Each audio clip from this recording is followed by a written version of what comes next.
Open the door. Someone's That's knocking. not the door. Someone's knocking. All the one end code.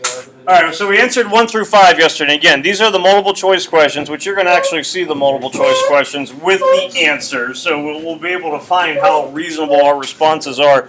For 6 through 10, rather than going 6, 7, 8, 9, give me one that you feel confident about. So, like, I'm pretty sure I answered number 7 correctly, or number 8. Like, what would be of those questions that you want to get out? What's one that you feel good about? Never mind. You don't feel good about any of them. I thought we were talking about Okay, yeah, because 1 through 5 we answered. So 6 through 10. Hannah, you said 8? Yeah. So which of the following, of course we don't know what the following would be, but in our minds, what does the angel ultimately symbolize? What would be some possible, thank you, responses for that one? Noah? Standards for women. Whose standards? Men's. Okay, society and most likely men's standards for women. Okay, men's, say, standards or like expectations, I guess.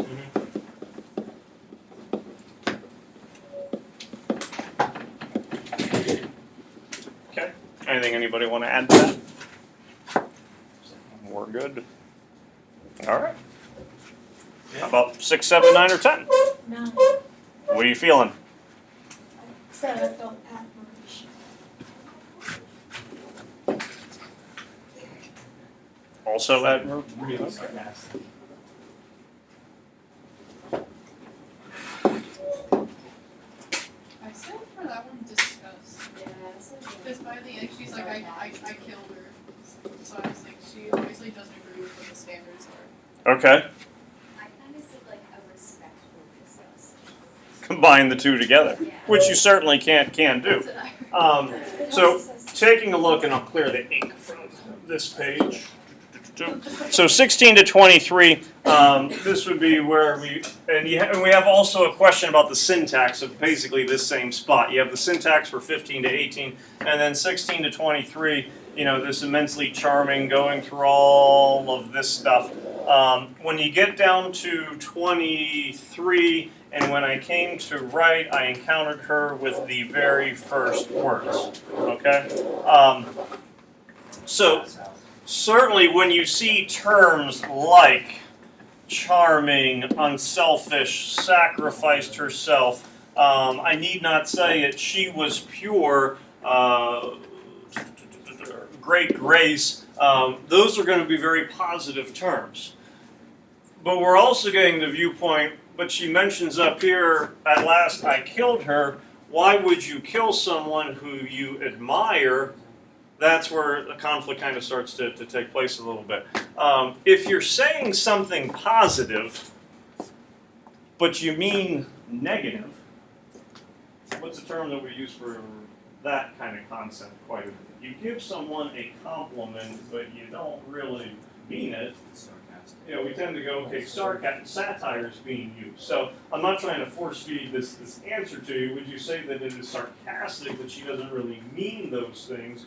Or is it a mix of, she really does admire what this person can do, this concept can do, it's just not something she can do. You know, that would be something to kind of consider as well. But you're right in that, Alexis, I think it was you mentioned, I killed her. If it's something that you truly admire, you're probably not going to try to kill her, grab her by the throat, throw the ink pot at her. So you have lines 16 to 23 when you're looking at this part, but taking into context the whole entire passage, what else kind of comes to mind? So we certainly have a blend of some ideas, admiration, disgust. We could throw in the idea maybe here of sarcasm. We'll see what goes on. Since we're already kind of in that same area, 16 to 23, what do you think about the syntax going on in 15 to 18? And Evan, you're done with your quiz.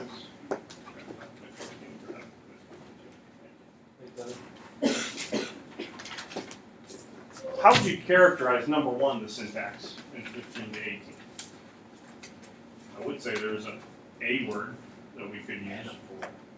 After 2 periods worth of these terms, you would think that would start to kind of set in, huh?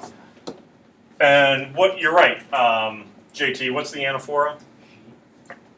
And you could probably even go a word further. for the most part, she was, then it kind of shifts to she excelled. You could argue parallel structure because at least the verb's still in past tense. What does that do? What's the impact of that anaphora, that repetition? Why repeat that phrase over and over? Why not go, she was intensely sympathetic, comma, immensely charming, and terribly unselfish? Why write it out 3 different times? Or 3 separate times? Stick with you with that. How come? Because it has the she was, you remember. So it like emphasizes the point a little bit? Okay. So we got anaphora. Is it anaphora or anaphora? Both Yeah, come on. both are acceptable. The Americanized version is anaphora. The original pronunciation, British, would be anaphora. What about antithesis? Alright, I dropped. Get out. Get Yes, out. leave. Just get out. Last period, we were using the term anecdote, and I think we were so used to there has to be a different pronunciation for it. It was being called, I think, anecdote. Like, what are you talking about? Wait, that's how Siri says it. Well, When series you are wrong. It says it And it took like 4 minutes for us to, oh, you mean anecdote. So, I was gonna say the anaphora kind of makes it seem like the angel has more characteristics than she really does, because they all kind of fit under the same sort of category, like the fact that she could fit in like she does, makes it seem more extensive. so they overlap. She's really a I don't know if simple's the right word, but a simple kind of, you're trying to make a simple character more dynamic to kind of use the terms that we have. Okay. A flat character more round. That's, I guess that's pretty well done. Yeah, well, I just used what we just did. And honestly, the hope with the literary term quizzes, it's a couple things. Number 1, Cody's grade goes up, so he's happy about that. And number 2, we start using those words with more frequency, you naturally start to become more comfortable with them. So even though you might not use them as literary devices in all your next rhetorical analysis essays, as we get more comfortable with using them, you can certainly pick them out a little bit. What do you think about the verb tense? It's in the past, so it's changed. So it's possible that, number 1, it could be since I killed her, she no longer exists, or hopefully that social viewpoint has certainly started to change. So that's even something to kind of take note of because you get that repetition of the past tense. All right, so we took care of all of those except for numbers 6 and 10.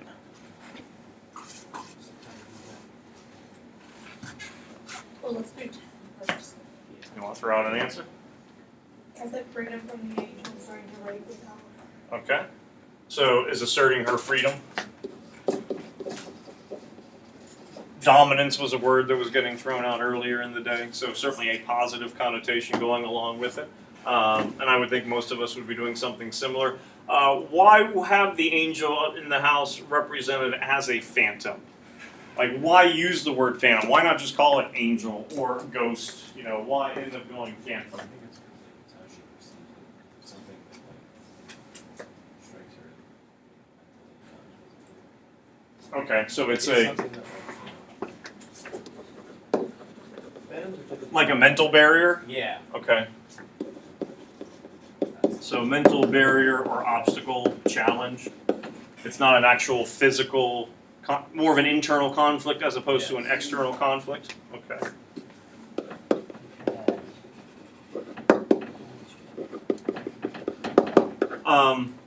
Why not call it a ghost? I feel like phantom is a lot more negative than like angel, because angels are like perceived as good. Obviously, this makes them negativity. Okay, so a negative connotation to it.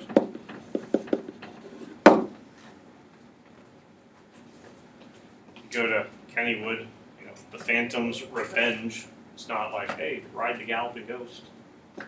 That would have been a much better name, probably. I don't think it would have gotten as much credit as it They wouldn't did. have probably taken a chance. That made no sense. Does that make sense? I didn't even hear what he said. He said that wouldn't have made a ghost I'm not of a smart chance. enough to understand that I don't think Andy was smart enough to put one together for, Yeah, that for was that not one. very So. Oh. Sorry, Andy. This is perfect. All right, now coming out to you are the multiple choice questions with multiple choices. Yeah. Now again, this is not graded, and this isn't meant to be like, all right, all of the answers should be clearly obvious to you, because there are certainly still going to be challenging questions that show up. But the hope is, after reading the passage, after locating in your mind the correct answers, or at least very possible answers, now some of these options start to jump out as, you know what, I think this is going to be the correct answer. You can certainly still look at the passage. You can still leave out the questions that we did answer and reference those. It's not that you have to do this purely out of memory, but the hope is that you feel a little bit more capable and confident in what you can select. Man, they already gave you one. The girl kills herself. Yeah. We'll take a few minutes, probably give you like 6 or 7 minutes. So go, do it on your own though. Don't nudge the person next to you. Hey, what do you think for number 2, number 3? Try it completely on your own. Yeah, if you do this on your own, get out of my face. Remember, the kids are watching. Don't disappoint them. This is pathos. Faulty emotional appeal. Got that.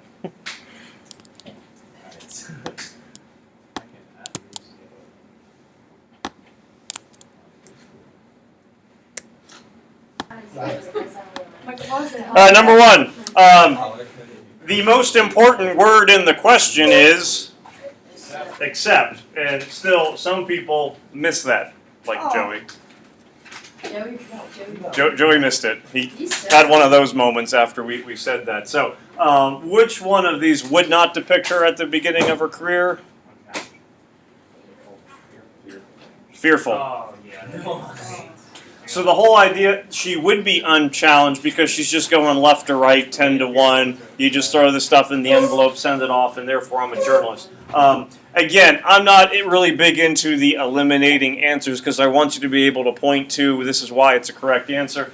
But I would take note, B and C are very similar in nature, not necessarily meaning inexperience is going to be young, but there's a good chance that those things probably overlap a little bit. How about number 2? So that shift in point of view going from first person to third, back to first, what are we thinking? D? Anything else? D? C? C or D? C or D? Correct answer for this one is going to be D. I think C can be kind of tricky because we might have used the word you're able to relate to her as a girl, I think was something that we were kind of bringing up. But the main thing is the I, the my, that's the present state. The third person, when she was just a girl, that's that separation in age, maturity, things like that. Number 3, I am not a fan of this question. I think the question's okay. I'm not a fan of the answer options. So what are some things that people were putting for this one? I bet we're all over the place. If we wait long enough, we'll get A, B, C, and D. And E. So here A, B. Oh, we're just down to A and B. That's actually not so bad. One of these is the correct answer. The correct answer on the exam is B. That's my. Ow. I don't have a problem with B because, yes, I would say there is irony in the sense that, hey, if I'm going to write review books, I have to battle. That's not something that a person would expect. And it's not just a phantom that has to be battled, but a whole social viewpoint, which is the understatement. The thing that I don't like about the question is I can also make arguments for A. I can definitely make an argument for C. I can make an argument for E. D, maybe not quite as much. So the issue I have with 3 is I think there's multiple options that would work. There have been cases, I don't know if this is one. I don't want to say it's definitely not because I'm not sure. There have been cases where multiple choice questions have been thrown out after the test where they go, you know what, this one maybe isn't a valid question. number 38, we're not going to count, towards their score. So the potential is there for it to happen. I don't think you would ever know if it does happen on the test that you take. They're not going to send out a little mailer to all of you or email. By the way, question number 39, we have decided to remove. You can think back and like be like, yes. Yeah. And you can challenge your score. If you get a score back and you go, no, you can challenge it, but you can only challenge the multiple choice. You can just say, I think you wrongly scored it. They will not go back and read your essays or anything like that. The essay is what it is. So that's more probably the arrogance overall. No, we're right, you're wrong, kind of idea. How about number 4? C. C is good. C. How about number 5? E. Here an A, B, E. E. E is an elephant. E is an elephant. It is A, B, or E. And it's E. It's B. Whoever said B. Simplistic depiction of journalism, not that hard to do. Particular problem in writing then is this viewpoint towards women. The mature cynicism, the one thing I would say about the cynicism would be if she defeats the Phantom, she's not going to be so cynical about it because that's a problem from the past. It's not nearly the issue that it was before. I'm thinking confidence in the reader to a more realistic view of the reader's interest. I think, Noah, with this one, reader and reader's that's not putting the emphasis on the reader. It's really more of the writer, the speaker that we're dealing with as opposed to the reader. Bless you. Number 6. Oh, I know this one. This one is B.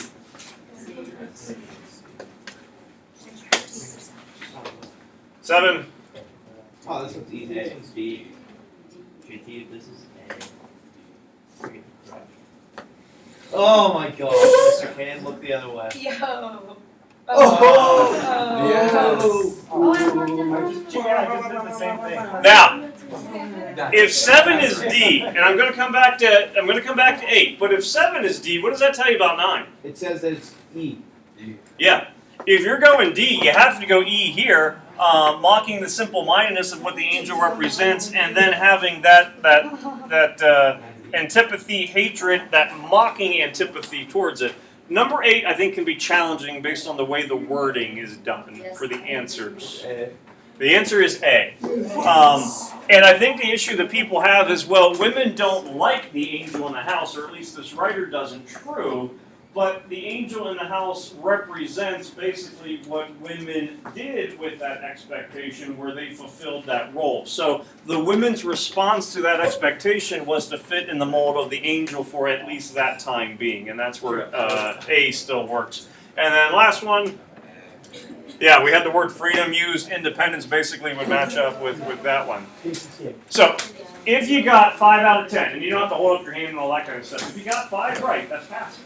If you got 6 out of 10, that's high 3, knocking on the door of 4. 7 is right on that cusp of 5, and then 8, 9, and 10 is definitely 5.